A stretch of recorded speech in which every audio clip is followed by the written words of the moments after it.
Buenas tardes ya, ¿no? Gracias. Vamos a ver, el título de esta hora o de esta mesa me parece enorme. Yo bajaré un poco más y me conformaré con plantear que precisamente esto es bueno, es decir, con los nuevos condicionantes, los nuevos elementos que aparecen, el definir una estrategia clara, ¿no? Yo lo voy a centrar sobre todo en dos reflexiones en torno a dos aspectos y un punto de partida. El punto de partida, el foco es el ciudadano, ¿no? Es decir, a veces nos apasionamos con todo el planteamiento de la administración electrónica, intentamos hacer algo porque está bien hacerlo, porque nos hemos subido a un carro, llevamos un cierto automatismo y, bueno, es que todo lo que hacemos es para generar un mayor servicio, un mejor servicio, es usar los recursos que tenemos para prestar ese mayor servicio. Y siempre que digo esto, digo que nosotros aquí estamos hablando de dar el servicio, pero con el resto de las administraciones somos ciudadanos que reciben un servicio. Entonces, digamos que tenemos que focalizar en el ciudadano en la manera que queremos que focalicen en nosotros cuando acudimos a la sanidad, a la educación o a cualquiera de los servicios en los que no estemos, porque seguro que estamos concentrados en uno solo, ¿no? Vamos a ver, los dos aspectos que quería marcar en plan a la hora de abordar o de tener en cuenta la línea estratégica son dos. Una, la normativa, que está ahora muy en moda por el cambio de plazos. Es decir, hoy, si hace un mes no hay un cambio normativo, hoy estaríamos hablando aquí, probablemente hubiera sido el protagonista de esta jornada, de quiénes hemos llegado o no hemos llegado en plazo, qué nos pasa, estaríamos desesperados, habría algún suicidio intelectual, solo intelectual, no me refiero a ningún otro, sí, estaríamos ante un problema. Pero, bueno, ha habido un cambio normativo que nos obliga a estar planteándolo de otra manera. Ahora vemos un poco cómo. Y el segundo foco estratégico que quería plantear es el tecnológico. Y ya de antemano, antes de llegar después, y por si acaso, no voy a dar ningún remedio tecnológico, lo que voy es a transmitir esa inquietud sobre lo que está viniendo, no en lo que estamos ya, porque esto de la administración electrónica, aunque no le hayamos dado solución, esto ya es viejo, ¿no? Sino las cosas el paso siguiente en el que estamos dando, ¿no? Y que digamos, sobre todo pensando en que no haya este terreno, esta etapa un poco de buscar remedio que se nos salga un poco como ocurre con la administración electrónica. Bueno, voy a los dos aspectos que comentaba antes. El plazo normativo. Seguro que si hacemos una encuesta aquí lo sabrá a favor y en contra. Los que os hayáis movido por las redes, sobre todo ha sido muy en Twitter, me quedé impresionado, yo soy tuitero, ¿no? Y además lo vivo con cierta pasión, incluso los sábados y los domingos. Y me quedé impresionado porque yo hasta ahora en el cambio estructural lo he dejado yo, pero llevaba las redes sociales en mi ministerio, dependía de mi subdirección, ¿no? Ahora he pasado al gabinete de prensa. Entonces, tenía que seguir el Consejo de Ministros, mirar las notas y tal, entonces sabía que se iba a producir el cambio normativo, lo vi en la referencia del Consejo de Ministros, que sale los viernes a eso de las 6 de la tarde y tal, ¿no? Y lo vi y dije, bueno, o sea, saldrá, ¿no? Ya saldrá. No saldrá. Esa tarde había ya tuiteros que habían visto la referencia del Consejo de Ministros y al día siguiente había posts de tuiteros influencers que habían escrito ya sobre la prórroga esta. Generalmente estos que llegaron tan pronto eran en contra de la prórroga, ¿no? Pero da igual, no entro, quiero decir, no, me refiero a que ha habido un debate, que seguro que aquí si lo hacemos se discute esto, habrá a favor y en contra. Yo pasaría eso ya por alto, es decir, es una realidad. Si no nos gusta, nos va a dar igual, ya está asumido y hecho el plazo. Si nos gusta, encantados, hemos acertado y estamos en el bando de los que han quedado, pero da lo mismo, es decir, partamos de esa realidad. ¿Esto qué significa? Una reordenación estratégica de cómo acometemos los plazos. Y si vamos un poco más que reordenación, ¿qué tal si creamos una estrategia estos 2 años para ver cómo aprovechamos este plazo? Es decir, recuerdo que uno de los argumentos que más se utilizaban en Twitter es decir, ves, ahora ya yo me he peleado con no sé cuántos que no querían decir, no se creían esto de los plazos y yo he intentado en mi administración llegar y prácticamente estamos y ahora dirán, ve, no tienes razón y se va a reír, tal. O sea, es decir, estábamos focalizando en ese sentido quizá como muy cercano, como muy plano y tal. da igual, es decir, yo creo que en el fondo todos estamos convencidos de que no íbamos a llegar. Se podía llegar más o menos cerca. Es más, si íbamos a llegar hace un mes, habríamos llegado ya. Es decir, porque cambie la fecha, no cambia el llegar o no llegar. Lo que ha cambiado, y ojo, no de la administración electrónica, que está toda en vigor desde octubre del 2016, sino algunos aspectos en concreto de la disposición 7. Entre ellos, uno de ellos es el archivo electrónico único, ¿no?, para cada administración. Entonces, solo ha cambiado que si no lo teníamos estaríamos fuera de la legalidad. Nada más, porque estaríamos obligados a haberlo tenido hace 3 días. Y si lo teníamos, pues la ley no es que nos prohíba tenerlo, es que nos dice que como máximo hay que tenerlo en esa fecha que está marcada, ¿no? Entonces, yo creo que lo que plantearía es que no sea un desperdicio, es decir, que este tiempo no sea este argumento que utilizaban algunos de los que no están de acuerdo con la fecha, es decir, ahora otros 2 años no hacemos nada y todo va igual. Hombre, yo creo que esto, ya que nos ha acercado, es decir, que hemos seguido trabajando, cada uno al ritmo que ha podido, como ha podido, lo importante es decir, vamos a aprovechar estos 2 años, ¿no? Es decir, verlos, que es lo que tengo por aquí, como una oportunidad. O sea, esto es una oportunidad. Insisto, estemos a favor o estemos en contra. Estamos donde estamos y resulta que la ley nos permite, ahora mismo este aplazamiento de la ley nos permite decir, vamos a dibujar el horizonte con la experiencia que tenemos en este tiempo de lo que hemos hecho bien, mal y tal. Esta sería, a mí me parece, a corto plazo, o sea, la gran estrategia que deberíamos plantear, es decir, cómo nos hacemos un plan positivo hacia 2020. 2020 además está dentro del marco del Plan de Acción Europeo, está incluso en las estrategias TIC que se montó, que aprobó la AGE al mismo tiempo que aprobó las 2 leyes, la 39 y la 40, es decir, que tampoco es una fecha que digamos, bueno, hemos roto el calendario, ¿no? No, estamos dentro, y es, para empezar, incluso del marco del Plan de Acción Europeo. Entonces, insisto, asumiendo esta realidad, es decir, la oportunidad, ¿qué pasos tenemos que dar? ¿Por qué no íbamos a llegar ahora? ¿En qué casos y cómo? ¿Qué herramientas tenemos y qué no tenemos? En mi propia administración, ¿cómo estábamos? ¿Y qué tenemos que hacer ahora para que esto no ocurra? Es decir, de aquí a 2 años, ¿cómo lo hacemos? Yo siempre decía además que la ley te marca, precisamente la disposición 7, nos marcaba 2 fechas, digamos, chocantes, porque te estaba planteando al mismo tiempo el registro, es decir, cuando nace el expediente electrónico, por simplificarlo mucho, con el archivo, que es donde va a aterrizar ese expediente electrónico, ese documento electrónico que se ha organizado el expediente, se ha tramitado, se ha finalizado y se envía. Entonces, yo siempre decía, bueno, podemos ya, en mi ministerio lo tenemos, ¿no? Yo creo que lo sabe todo el mundo, eso, bueno, lo recuerdo, hemos colaborado, la administración da muchas vueltas, y ahora la vuelta que ha dado es que unidades o centros directivos que estaban unidos hasta hace 2 meses, pues ahora nos hemos separado, ¿no? En mi ministerio estaba Función Pública, estaba la Secretaría General de Administración Digital y hemos trabajado muy bien en colaboración el entorno archivos como asesoramiento funcional y el entorno digital como, digamos, los desarrolladores técnicos, ¿no? Entonces, todo ese tema pues, ha permitido que el proyecto piloto de Archive se haga en entorno AGE en mi ministerio, y lo tenemos desde hace junio de 2016. Tenemos archivo electrónico, pero con pocos expedientes. Estamos hablando, creo que de unos 70.000 o algo así. Es decir, con pocos expedientes. ¿Por qué? Porque lo que es importante es desarrollar la tramitación electrónica, ¿no? Ahora mismo está el ministerio, por ejemplo, con un plan de transformación digital, ¿no? Entonces, este es el que va a permitir realmente que haya una administración digital masiva, cada vez más abarcando todos los procedimientos hasta llegar a la totalidad, y eso es lo que va a permitir que haya expedientes electrónicos finalizados y que se envíen archivos y tal. Que efectivamente hay que trabajar, están trabajando en el archivo electrónico desde antes.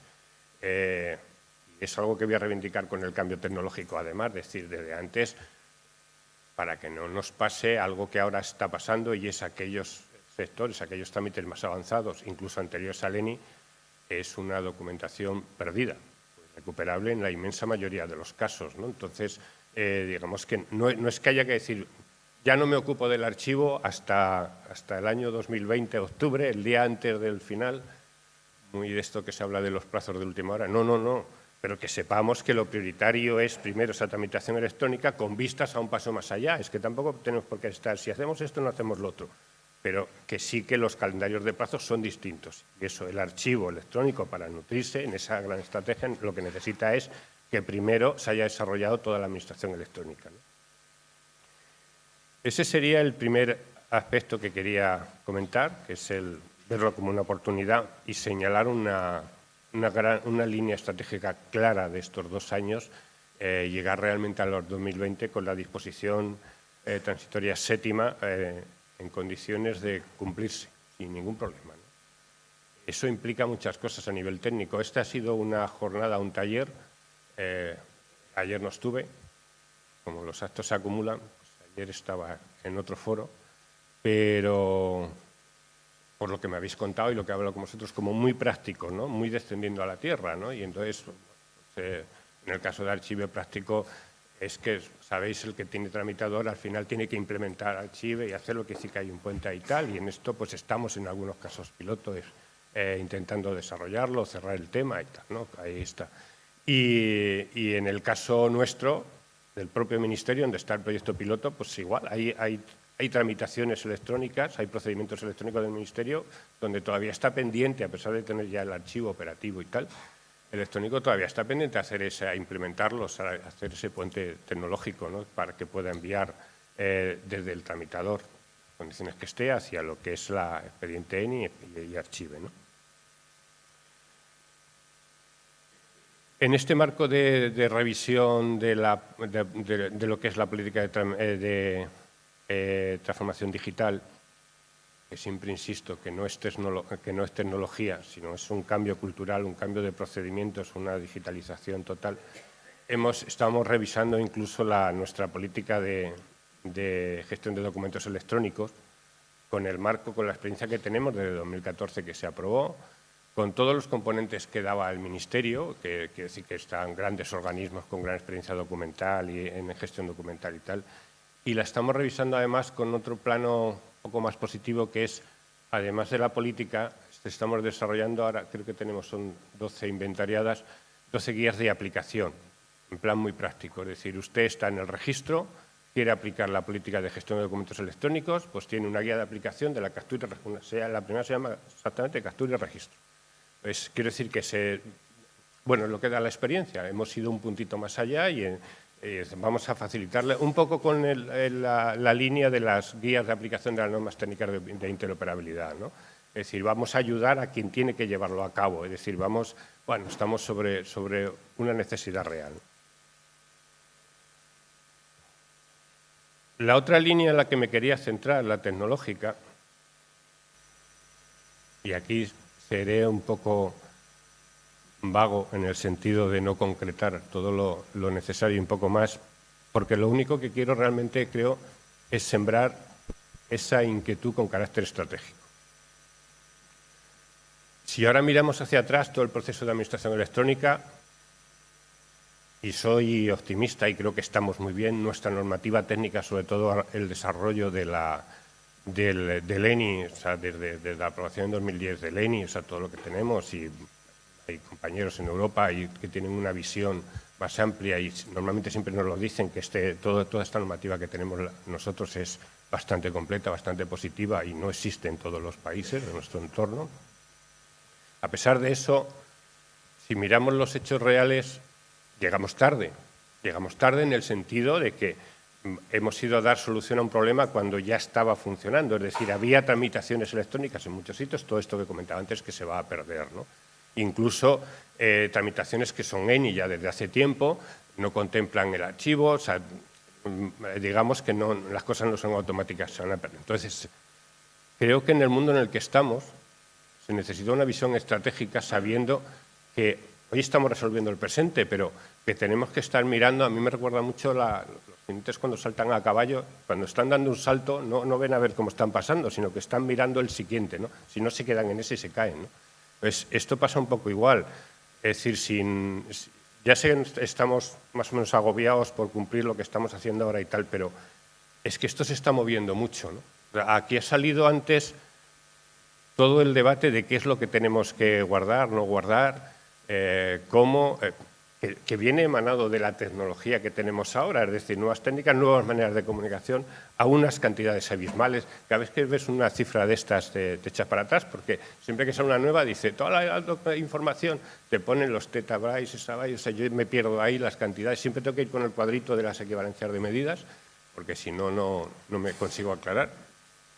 Y al final la conclusión es, toda la información que se ha creado en el mundo hasta ayer se crea hoy entera otra vez, aproximadamente, ¿no? Exagerándolo un poco, pero vamos, en los 2 últimos días o en los 3 últimos días, es decir, es una cantidad de información enorme, creciente, muy ágil, muy tal, ¿no? Entonces, claro, plantearse cómo guardamos eso es muy complicado, ¿no? A mí hay una fórmula que me gusta. A ver, guardamos las cosas por dos razones fundamentales. Garantías jurídicas ante terceros, garantía ante terceros, o por su valor cultural, documental y tal en el futuro. Muchas de estas cosas que hablamos, de los tweets y tal, en principio, no es una cuestión de, en principio. Luego vemos que correos electrónicos han generado condenas, que tweets han generado condenas, o sea, hay otros problemas. Es decir, hay una garantía, pero que generalmente es de tiempo, o sea, está un tiempo, ese tiempo de garantía para verlo. También hay conversaciones telefónicas, como se ha mencionado antes, que generan muchos problemas y tal, y no guardamos las conversaciones telefónicas, ¿no? Pero sí tiene un predominio toda esta documentación que vemos como necesidad de guardar, fundamentalmente es histórico y cultural. A mí hay el procedimiento, la filosofía del procedimiento que se usa en el depósito legal, que está copiado de los franceses, me parece muy útil. Es decir, hay un robot que aleatoriamente coge lo que serían muestras, salvando las distancias, por llamarlo de alguna manera. Es decir, está contemplando el conservar en estas cargas masivas de información. Está contemplando, digamos, de cara al futuro, esas muestras, o sea, los lectores que se va guardando. Creo que la tecnología nos lleva a otras necesidades, a otros remedios. Es que era muy fácil antes guardarla, fácil relativamente, ¿no? Hasta el papel nos comía, pero bueno, era fácil hacer expurgo, era fácil conservarlo, entre comillas. La cantidad de información que se genera ahora no es que sea fácil de guardar, es que no es fácil ni siquiera de capturar, de tener, de saber dónde está. Entonces, yo creo que yo estoy muy de acuerdo con lo que planteaba Carlota Bustelo antes de decir, bueno, hay que empezar digamos, a determinar, a ponerle el sello, a ponerle su calidad, su compromiso a esa documentación cuando nace, ¿no? Eso yo creo que lo estamos haciendo, estamos muy focalizados en una cultura anterior, el archivo, lo vamos haciendo, lo vamos acumulando y es verdad que ahora va cambiando y se ve previamente las series documentales, se van marcando. En parte sí y otras muchas cosas no. En el caso de los correos electrónicos, lógicamente, los correos electrónicos no somos capaces de estar separándolos, cuál sería la única manera, calificarlo desde el principio y saber cuál forma un correo parte de un expediente y cuál no, por ejemplo, ¿no? O sea, criterios culturales. O sea, el cambio de un alto cargo no puede conllevar el que formatea el ordenador, no es tuyo. El relevo en un cargo no significa que es que tal documento, porque es que este es muy interesante, pues me lo puedo llevar, no es tuyo, o sea, quien sea, ¿no? Y no voy a decir nada más. Quiero decir que lo que tenemos es cambiar ese concepto, pero vamos, voy a un poco más y es a la blockchain, que algo se habría dicho, ¿no? Es decir, yo pienso que hasta ahora hemos estado, incluso lo electrónico, en esta zona de confort, porque hay una equivalencia relativamente fácil de entender en nuestra mente. Es verdad que no tenemos el papel impreso, ¿no? Pero hemos hecho una homologación documento, expediente y archivo muy parecida. Es que a lo mejor lo que viene no es así. Es que cuando hablamos en la blockchain de los smart contracts, donde el documento, el contrato, es un documento muy distinto a lo que hoy entendemos por documento en cuanto a una unidad de acción, digamos que sería una recopilación de acciones, de actuaciones ejecutables, irreversibles, ya comprometidas de antemano. Es otra idea. Y no sé, vamos a ver, entiendo que no sé si mañana vamos a estar trabajando en blockchain, ¿eh? O sea, me parece que tiene buena pinta y tal, pero es que da igual, si no es blockchain será algo parecido en esa línea, que es lo interesante. Y de alguna manera nuestra estrategia debe adelantarse un poco para que no pasemos no nos pase lo mismo si el blockchain o lo que sea, todo lo que se genere en estos próximos 10 años luego será irrecuperable, o 10 o 15 irrecuperable porque todavía no hemos dado la respuesta. Entonces, yo creo que la flexibilidad, el estar abierto a cualquier cambio tecnológico como línea estratégica sería una segunda. Y claro, decir esto cuando nos estamos volviendo locos intentando dar respuesta a la administración electrónica, es decir, estás en la luna. Está en la Luna, pero es que, a ver, si la blockchain va por la Luna, yo creo que deberíamos ir hacia la Luna, ¿no? Es decir, que toda la tecnología nos está marcando y deberíamos de alguna manera anticiparnos. Insisto, no se trata de buscar una herramienta para la blockchain, sino como línea estratégica de ir teniendo puesto el horizonte diciendo que esto está cambiando. Es que probablemente el concepto incluso de archivo, hay poca literatura, ¿no? O sea, yo la que he buscado no encuentras mucho y tal, ¿no? Pero bueno, hay también que dice que es que, claro, en la blockchain, por ejemplo, el archivo es la propia cadena, ¿no? El documento puede tener incluso su autoejecutable de destrucción porque de antemano hemos dicho qué guardamos después y qué no. Quiero decir, y esto no deja de ser ahora mismo pues una fantasía arriesgada, vamos a decirlo así, pero que insisto que lo importante es tener en el horizonte estratégico, dentro del marco estratégico, el cambio tecnológico tan rápido en el que estamos, ¿no? O sea, que la civilización actual, el cambio no nos permite recrearnos ante un soporte y tal como nos ha permitido el papel. O sea, nos tiene que obligar, tenemos que reciclarnos y actuar de otra manera distinta y con esa apertura y con esa capacidad de reacción, ¿no? Básicamente quería señalar eso y luego decir que si lo hacemos bien, el 2050, siempre pongo el 2050, es un número redondo, está bien, tengo confianza en poder llegar, aunque sea ya un poco más mayor. Y probablemente en una fecha así, seguro que podemos mirar hacia atrás diciendo, joder, todas las cosas que hicimos y cómo ha cambiado esto. Y estaremos bien entonces si ahora hacemos bien los deberes, ¿no? Y esto ya sí que es trabajo nuestro y ahí va a depender exactamente de la estrategia que nos marquemos. Muchas gracias.